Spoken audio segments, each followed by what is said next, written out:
Então agora a gente vai falar um pouquinho, tá, sobre um dos pontos que dificulta o nosso evangelismo, né, o nosso ímpeto evangelístico, que é o contraste ou a questão do evangelismo e da soberania de Deus.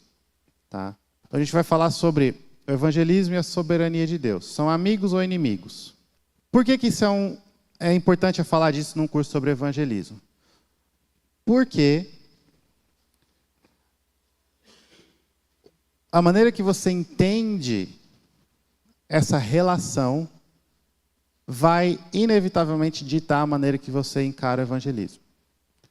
Então, se eu ignoro ou não concordo, não aceito a soberania de Deus, isso vai influenciar muito o meu evangelismo.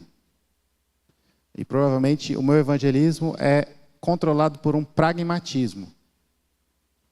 E aí eu vou buscar os programas mais novos, os métodos mais eficazes, e eu vou modificar a mensagem de acordo com aquilo que dá mais resultado. Porque eu estou me esquecendo ou rejeitando a soberania de Deus. Se eu aceito, entendo, concordo com a soberania de Deus, ao extremo, eu não evangelizo, porque Deus é soberano. Tá? Então, é necessário entender isso. Só que antes de falar de evangelismo da soberania de Deus, a gente tem que resolver um problema bíblico, que é a soberania de Deus e responsabilidade humana. Então, porque o que é soberania de Deus? Soberania de Deus é entender que Deus é soberano. O que isso significa? Deus é o Senhor de todas as coisas. O que isso significa? Significa que Deus determinou tudo que acontece, que já aconteceu e que vai acontecer. Determinou e governa toda a sua criação e as ações de suas criaturas. Tá? Então, dizer que Deus é soberano significa dizer que Deus domina, Ele é Senhor, Ele controla, Ele governa, perfeita e absolutamente, tudo e todos. A sua vida, as suas decisões, as suas escolhas, controladas, determinadas por Deus. Tudo o que acontece no mundo, controlado, determinado por Deus. A força, a direção, a intensidade do vento, a todo momento, controlado, determinado por Deus. Isso é a soberania divina. Que é algo, creio eu, todos nós cremos. Certo? Ou não? Tá. Aí lá do outro lado, nós temos a responsabilidade humana. O homem é responsável pelo que faz? Mas como pode, se Deus é soberano sobre tudo, inclusive as ações, as escolhas do homem, como pode o homem ser responsável pelo que faz, pelo que pensa?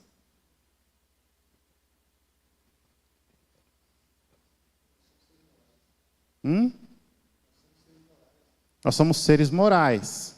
Sim. Mas e aí, Deus é soberano então sobre as suas escolhas? Mas se Deus determinou, se Deus é soberano sobre suas escolhas, como pode você ser responsável?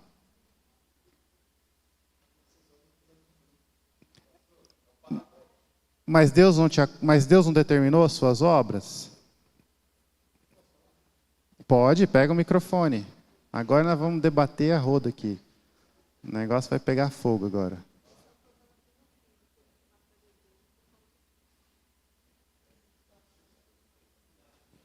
Oi. Quando eu fui casar, Deus já tinha determinado a mulher que eu ia escolher. Certo. O que Ele fez? Ele me colocou num ponto e colocou 10 moças bonitas para me escolher qual que eu queria. Ele já tinha determinado qual que eu ia escolher. Falou, olha, você vai escolher Mas aquela ele te deu 10 moças para escolher? Sim, ele colocou as 10 na minha frente. Rapaz. Aí ele falou assim, aqui, Ronivaldo vai escolher aquela lá. Aí ele chega em mim e fala assim, Ronivaldo, qual que você quer para você casar? Aí eu vou na escolha que ele quis. Fala assim, eu quero aquela ali. Fala, parabéns. Muito bem.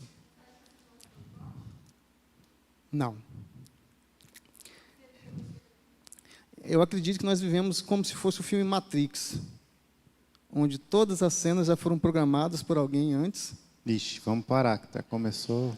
E eu creio que cada ponto daquele Corta, ali está editor, determinado. corta essa parte.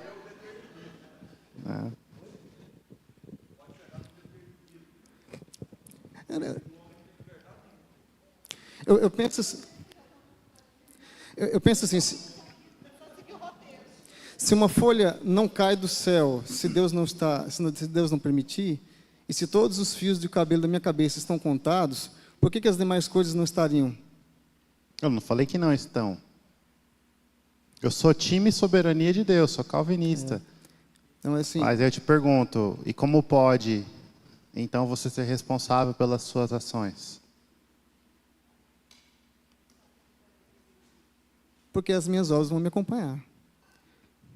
Então, você não está me respondendo. Você está repetindo a mesma coisa. Por exemplo, quando Deus quer punir Israel, Ele levanta uma nação para vir sobre Israel, guerrear contra Israel, matar metade deles, ou um terço, não sei, e depois Deus vai punir aquela nação de uma outra forma, Certo. levando outro povo para punir eles. Mas você não concorda que Deus Quem foi que- determinou que Israel faria o que faria? Então Deus não está punindo injustamente? Porque foi Ele que determinou que Israel ia ser idólatra. Aí agora Ele determinou, aí Israel só fez o que Ele determinou e agora Ele vai lá punir? Quem que endureceu o coração de Faraó? Deus. E aí Deus foi lá depois e quebrantou. Deus E puniu ele. Quebrou. Sim.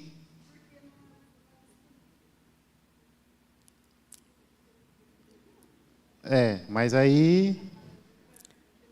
Então, eu estou incentivando esse debate só para mostrar. Esse é um problema. Por que é um problema? Porque a Bíblia ensina as duas coisas. A Bíblia ensina claramente que Deus é soberano. A Bíblia ensina claramente que o homem é responsável pelos seus pecados. E que Deus vai julgar justamente as ações de cada um. Em momento nenhum Deus é injusto, em momento nenhum Deus é culpado pelo pecado dos homens, que Ele determinou que pecariam. Exatamente. Então, como que a gente resolve isso? A gente tem que entender o conceito de antinomia.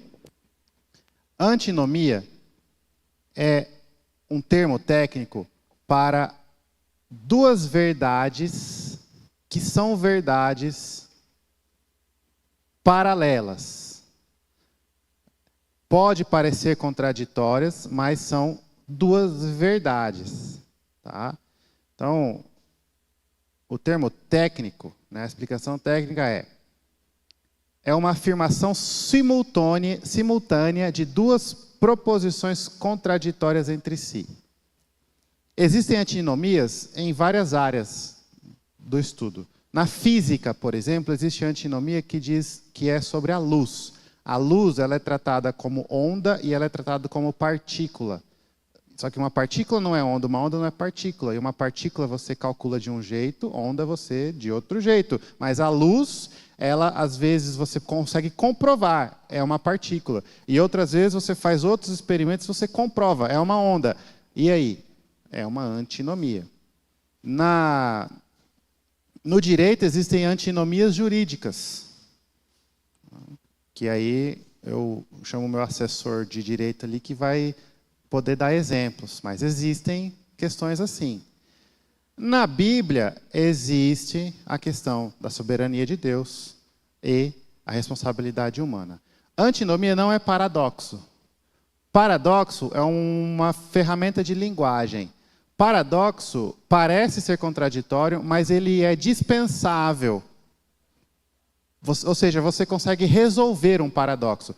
Paradoxo bíblico, por exemplo, é quando Paulo fala assim, porque quando eu estou fraco é que sou forte. Esse é um paradoxo.